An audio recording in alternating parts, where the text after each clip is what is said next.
नमस्कार, मी दादासाहेब नीळ।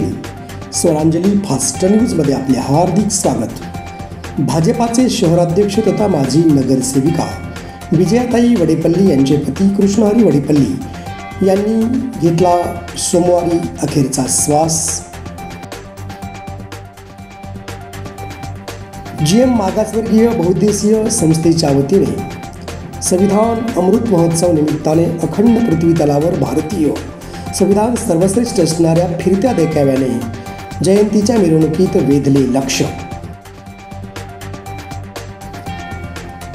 भाजप कार्यकर्त्यांनी समर्पितपणे काम करावे, जुन्या नव्यांची सांगड घालून त्यांना पक्ष न्याय देईल, आमदार देवेंद्र कोटे यांची ग्वाही। डॉक्टर बाबासाहेब आंबेडकर जयंतीनिमित्त रणसम्राट युवारत्न पुरस्कार प्रार्थना फाउंडेशनच्या कार्याला देण्यात आला।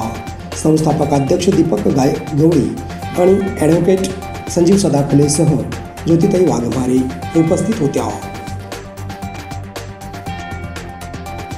लाडकी बहीण योजना सारख्या योजना राबवल्यामुळेच पुन्हा युतीचं शासन सत्तेवर, उद्योगमंत्री उदय सामंत यांचं प्रतिपादन। डॉक्टर शिरीष वळसंकर आत्महत्या प्रकरणात रोज नवनवीन अपडेट येत आहेत समोर। प्रशासकीय अधिकारी मनीषा भोसले हिला अटक केल्यानंतर अनेक घडामोडींना येतोय जोर। ठाकरे बंधू एकत्र येणं हा कौटुंबिक प्रश्न, अशी गुगली राष्ट्रवादी शरदचंद्र पवार पक्षाचे अध्यक्ष शरद पवार यांनी टाकली आहे।